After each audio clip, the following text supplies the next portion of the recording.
Hello, everyone. Welcome back to a new episode of Breathing Fire, part of MSU on podcasting. Today, the setup looks a little different today. We're kind of doing an at-home visit, it seems like, on this Thanksgiving weekend. And my special guest here is the one and only Drew Nelson. Hey, Jake. It's good to be here. First time, seeing you from 3 months back in Vermont for college. But it's good to be back. Flew in on Saturday, so good to be back, see the animals and whatnot, eat good food. Be back in Minnesota for Thanksgiving, so that's why we're here. That's awesome. And just before we dive into all that, for those of you who don't know, Drew and I have been close friends for about 6 years now.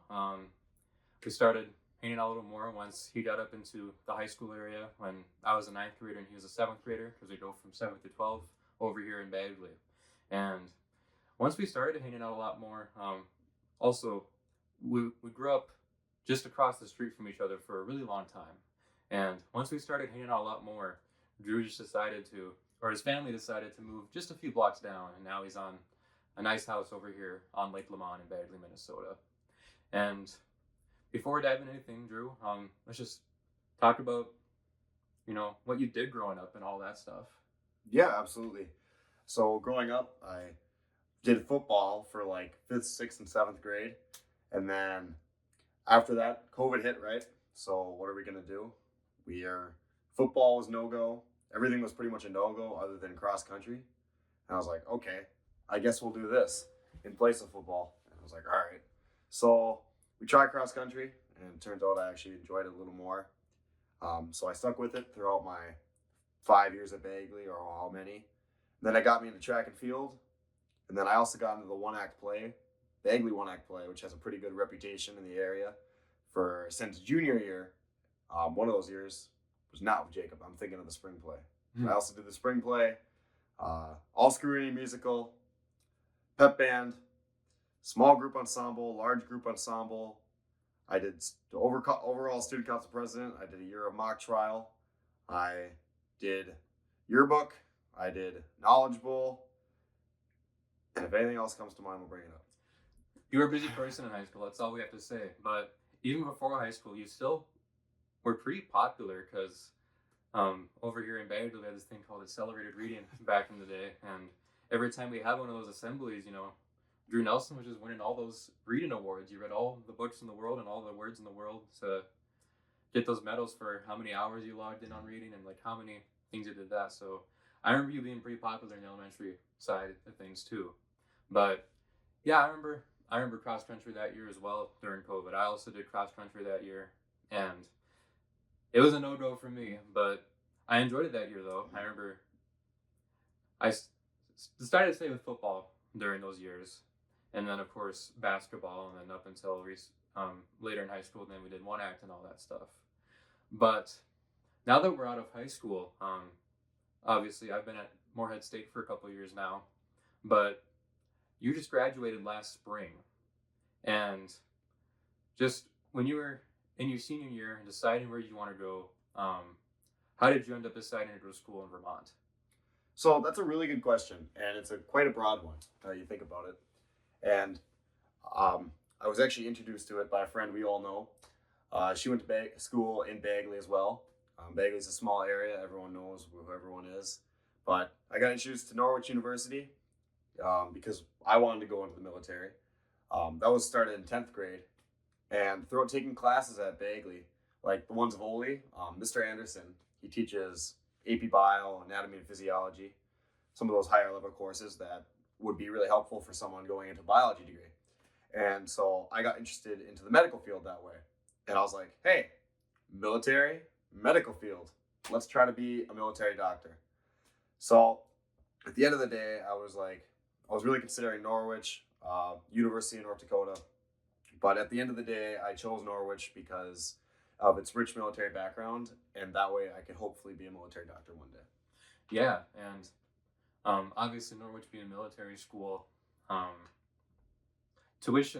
your average tuition can be a little spendy, and just talk about like how many scholarships did you get, or if any, to be able to go through school that way then? Absolutely. So Norwich, they have a lot of money from alumni Our alumni are fantastic. They throw a lot of money at the school.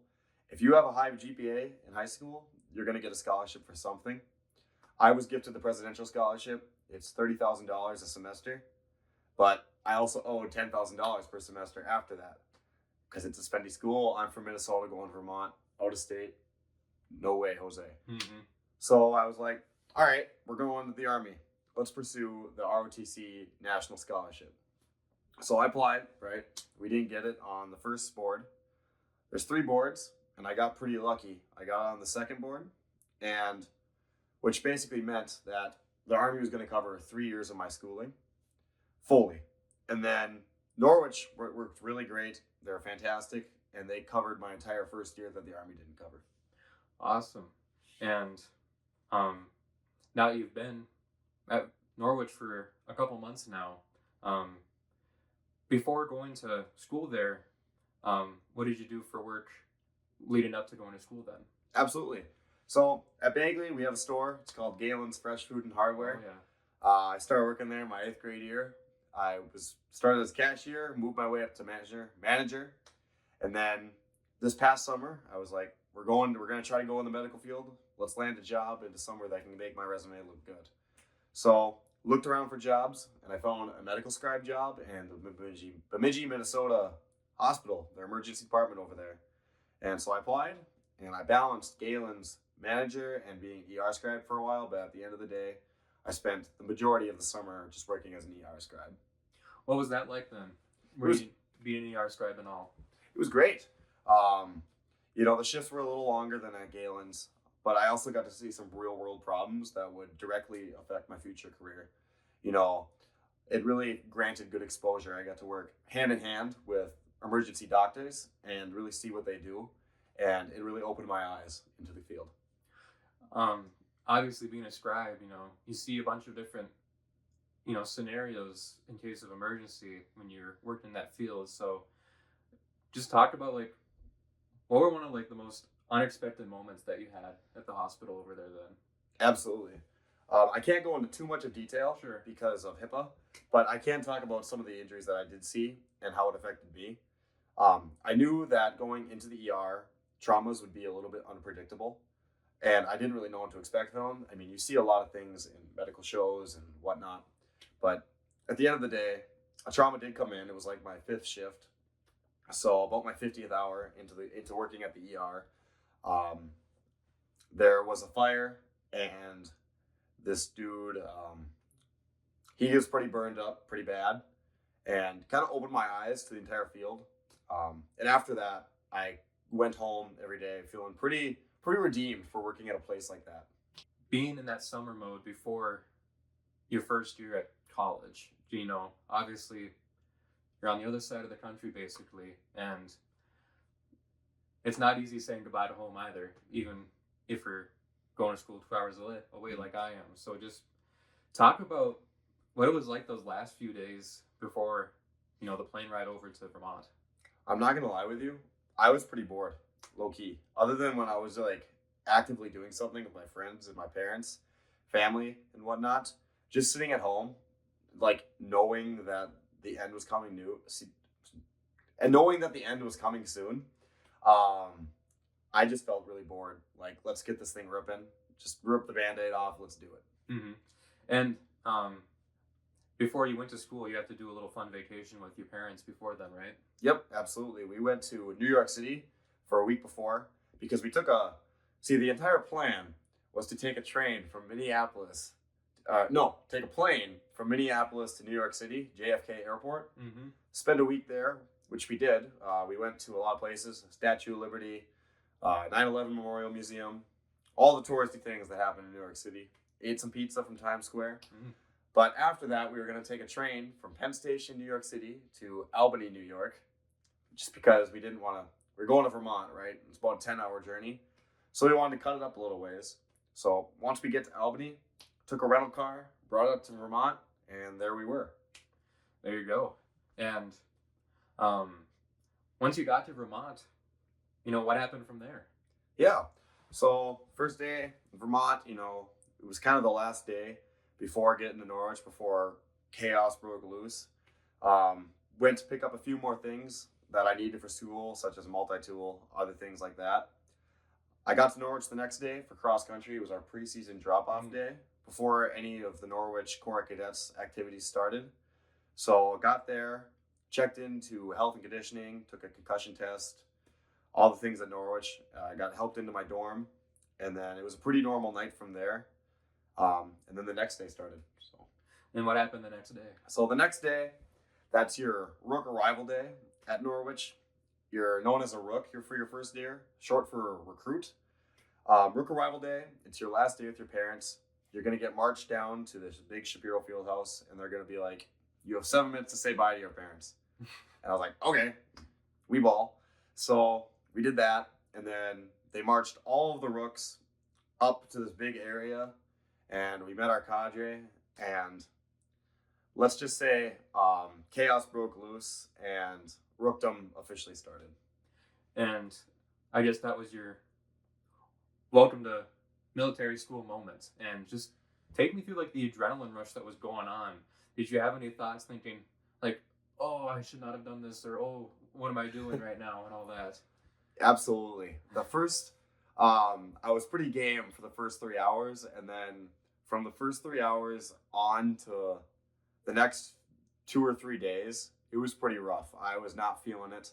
I was like, do I really want to do this? Is this something I can comprehend doing? But at the end of the day, I got used to it, met some really good people. You meet 40 friends in a week.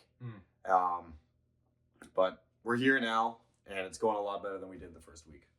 Yeah, and just like, obviously going to military school instead of like, your public university, I'm sure there are still a lot more like restrictions on the campus other than all your training that you're doing, right? Yes, absolutely. So, do you want me to run through all the things? Absolutely. Okay. Yeah. So, let me run them down.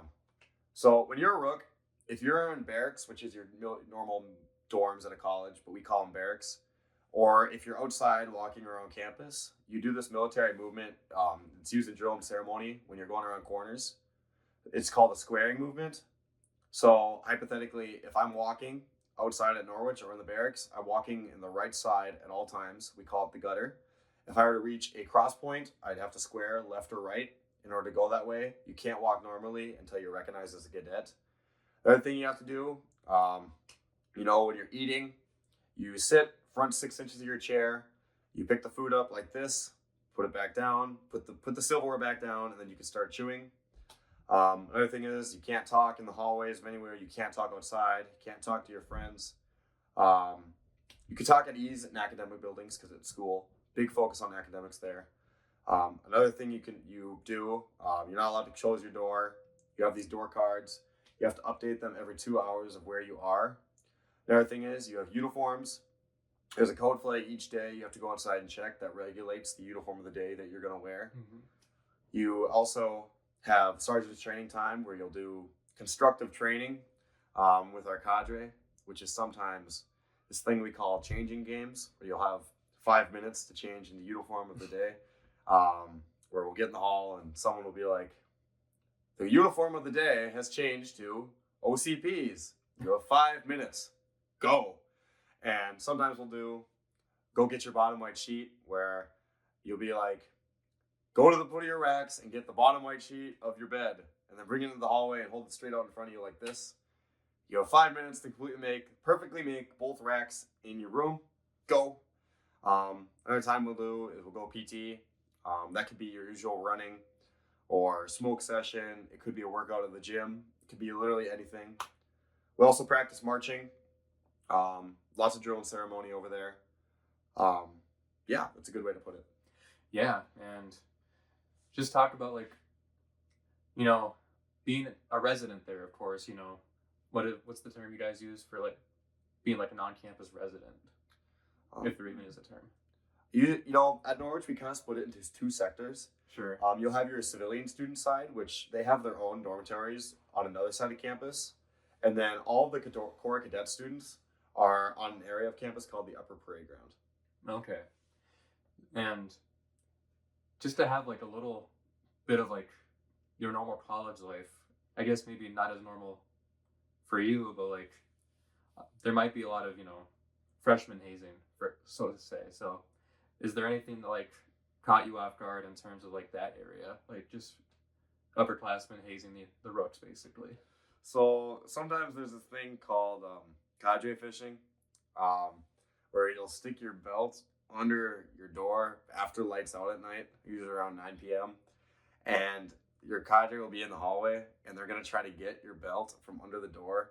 And while like your roommate looks out through the people, and then you look through the bottom of the door holding your belt. So like my roommate would be, his foot would be on the belt, and my entire body weight would be on the belt, while they're yanking from the other side. Um, I know one of my friends down the hall got their belt set on fire one of the times. Like it was doused in lighter fluid and set on fire. Another thing is we got water sprayed into our room for our people. Um, One time, this isn't even about cadre fishing anymore, but this is so one night I was never involved in this. My friends were. They were down in this area called the day room. One of our cadre members came into the day room and said, "You're gonna go into another hall, another rook dorm, around 1 in the morning, and you're gonna steal their day room couch." And so it happened. They snuck through the laundry room window of the day room of the other dorm of Delta Company's day room. We're Bravo Company, so they snuck through Delta Company's laundry room window because it's always unlocked. And someone opened the door for everyone else to get into Delta Hall. And they took all of their day room furniture, the chairs, tables, microwaves, the couch, everything was in ours. And yeah, that's just one of the things that happens. Like I said, nothing really bad has ever happened that I know of. So all good experiences all around. Aside from all of those events and Rook Week and everything, once classes started, how different would you say like taking classes there are different from maybe just a basic class like in high school or like any other college or university? Yeah, absolutely. So usually in the morning we have morning formation around 7 a.m. And after that we're free to go wherever we want throughout the day, still squaring around campus the way that I described. In academic buildings you're at ease, meaning you can walk normally. If you see someone, an upperclassman, like your cadre member, you still greet them. You still give them that respect and courtesy. But then you just go on throughout your day and you go to your classes like normal. All right. And what classes were you taking this semester then? This semester, I was taking ecology, lecture and lab, Gen Chem, lecture and lab. I was also taking pre-calc and military science and military lab, which is usually 3 hours long. At military lab, that's for ROTC. We'll learn different things like TCCC, which is tactical critical combat care. We'll learn different battle formations. We'll learn different survival techniques to stay wild for the field training exercises that happen occasionally throughout the year. Just different skills that really build us as future officers in the military. All right. And about a month ago, that's when there was a parents' weekend, and that's when your parents got to see you for the first time. They flew from Bagley to Vermont to come see you, and just take us through what Parent Week was like. It's just being out kind of free again for a weekend, and then spending it with your parents. Yeah, absolutely. So they split the breaks up at Norwich within 7 weeks. So my roommate and I, we were counting down the literal hours. I mean, it was wicked. Like we'd wake up in the middle of the night at like 4, and we'd just be like, he'd look down from the bunk bed at me and be like, 48 more hours. And he'd be like, 48 more hours. So it happened, right? And for me, I did cross country being in college. So I had a cross country meet the first day of Parent Family Weekend, and that was on a Friday. So my parents got to see me race. Actually, they came around 5 p.m. and then they had me. I was dismissed from campus until approximately noon the next day, until we had a football game. There's a march down for every home football game with the Corps cadets, and then we were dismissed after the game until 7 p.m. the next day. For me, Parent Family Weekend was a great time to get out, kind of be away, be a person again, be away from being a rook. I know a lot of the people around me felt that way too. So it was a really good experience overall. You had mentioned that you had a cross country meet during that time, and obviously you ran cross country throughout all of high school. So when you were visiting Norwich as a student, um, what made them notice that you were also a cross country student then?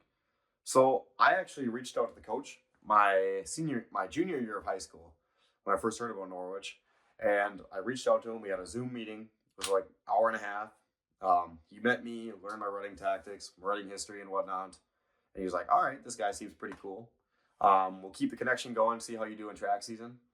And I actually got to commit to the team, quote unquote commit because it's D3.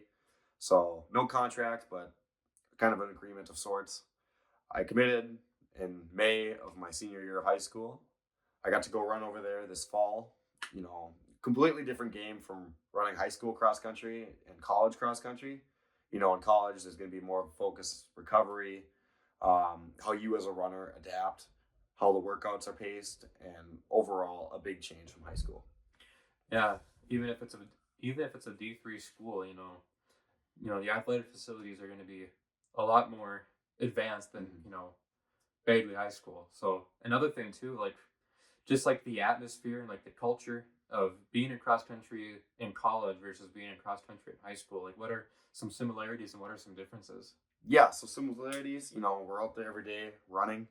A lot of things you'll find in high school and cross country is there's a lot of base running, which is just getting out, running at a slower pace than normal for long distances at the beginning of the season, which I found pretty similar between high school and college. In high school, one of the things I got to talk about is team bonding. In high school, I always saw myself as a leader character in cross country the last few years. This year I was completely new to the game, and it was different. Different because I'm a rook. Completely different from the high school experience where I had many leadership roles and responsibilities, and now I'm bottom of the totem pole, whereas high school was up here. It was very change, but at Norwich you're going to find great leaders, and so being across country, I've never felt a bond this strong with any team before or anything. We came to practice to work every day, and it really showed in and out of the locker room, at practice meetings, and preseason and postseason. Wonderful. And during the school year, of course, this is kind of a big deal. We had the government shutdown that just ended a while back. And was there anything that at Norwich that kind of played into effect with the government shutdown? Absolutely. I'll talk about this because I experienced it in Army ROTC, so every year they do field training exercises, which 4 days in the wilderness, you're going to be running small infantry, tactics drills. You're going to be running different lanes, which are things like react to fire, ambush, other things like that. But you're issued real M4s, and usually they hand out blanks for the M4s that you get to shoot. And because of the government shutdown, we weren't issued those. So we had to go, instead of like real guns, we had to go bang, bang, bang, bang, bang, bang, bang, bang, bang, bang, bang. And I know a few of my Army instructors were not getting paid at the time. They had to come in and teach without getting paid. They also, I've heard in the past that they have people from different Army branches come and speak to us students, and because of the government shutdown, we didn't get that either. Okay. And just diving a little bit away from that now, as the last few weeks wrapped up, you were getting closer and closer to, finally coming home for your first break. And just like talk through like what the excitement was for coming home, or like were you really excited, or were you unfazed, or just talk about that a little bit. Absolutely. So a few weeks before coming home, our cadre was starting to crack down on us a little more because we're going home, to how it was before. And me going home, I was obviously excited to get back here and kind of be a person again. But at the same time, I felt really nervous because, you go to this place where you're like your entire way of thinking and moving, not thinking changes.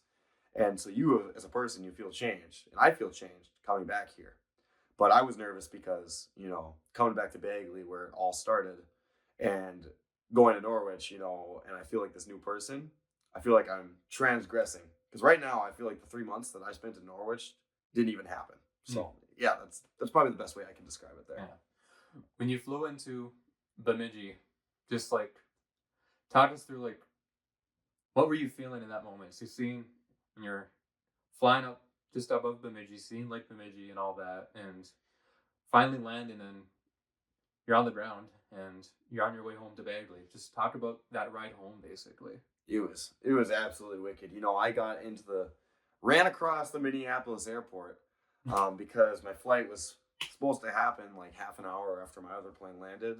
So I was stressed, and I booked it from one concourse to the other, and made it to the flight only to be found it was delayed. I got in the plane, fell asleep immediately. So I slept the entire plane ride from Minneapolis to Bemidji. I woke up and the plane was on the ground in Bemidji, and I'm like, "Oh, we're here." So I get out. It does not feel real walking into the Bemidji airport. It was crazy. My parents were out there waiting for me. It was just wicked being in a place that I grew up in, and completely different haircut. I'm in uniform.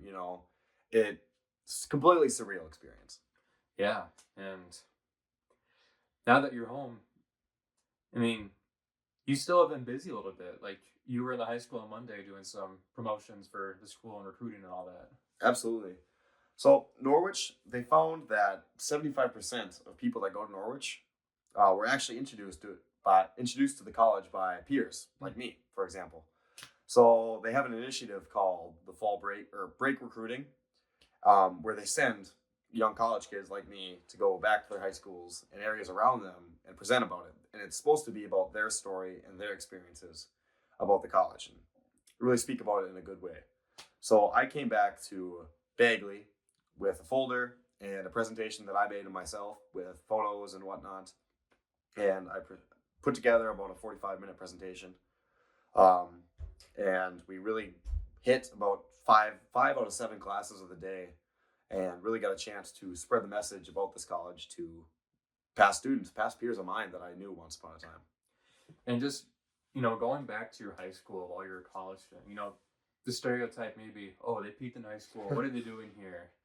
But that wasn't really the case for you. You were in uniform, and like you were basically there to promote what you were doing. It was, I got that feeling walking in, but at the end of the day, it was there for professional outreach, and not because I wanted, hang back in Mr. Nisser's class. Yeah. But you got to spend the whole day with Mr. Nissel. I missed that guy. So you kind of lucked out in that way too. Yep. But now that Thanksgiving week is sort of wrapping up, are you kind of excited to go back, or are you kind of like, oh, I wish I could be here just for a little bit longer, or is this week feeling pretty long, do you think? This week, I've been pretty bored this week. This is the first few days where I have time to, sit down and really have nothing to do, which is weird. I know when I get back, I hear the rumor of this event called Recognition, where we're recognized into the Corps Cadets coming up. We get a lot of our rights and privileges back. I hear that event coming up, which makes me excited to go back, finally get that thing we've worked 3 months to get. I also know that when we get back, our cadre are pretty hard on us because we just had a week to slack off. So we're looking forward to it, and it's a pretty good feeling because I'm only there for another 2 weeks, and then we're back home for about a month. So it'll be good to get back, get my feet wet again, and then come back and rest it off again. So during that recognition day, you go from a rook to a cadet. What all does that mean for you then? Like, do you gain a little bit more freedom, or?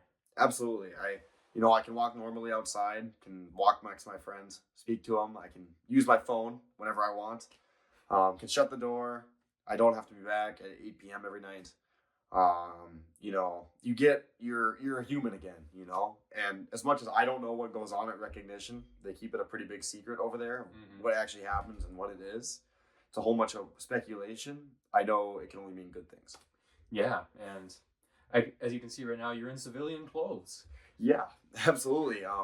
We had the opportunity to wear civilian clothes one day for our cross country banquet, and I didn't want to because I wanted to make it back home and kind of earn this. I don't know. It's weird, very weird to describe, but first time wearing a sweatshirt in a hot minute. Rep in Norwich too, I Yep, see. Yep. That's very cool. Yeah. And then, even though you leave again on Sunday, you're back in 2 weeks. Yeah. Right. Mm-hmm. Yeah. And how are you going to spend that whole winter break then? So I'm going back to work at the ER for a few days over Christmas break because I'm a college kid. I need money. Gonna do all the Christmas things, you know, with the family and whatnot. Usually go down to Princeton or up north, but just kind of spend it relaxing, hanging out with friends, working, making money, and getting after it. So Absolutely. And anything eventful coming up next semester then? you know, not that I can think of. Yeah. Doing some track club over there. I do a little boxing club over there, and I'm scheduled to run a marathon in June, but that's a ways off. Sure. Yeah. Well, it was a pleasure to meet with you, Drew. Yep. And we had a good talk. Yes, we did. So we learned a lot about what it was like over at Norwich. So I appreciate that. And thank you very much. Yeah, no problem. Yeah.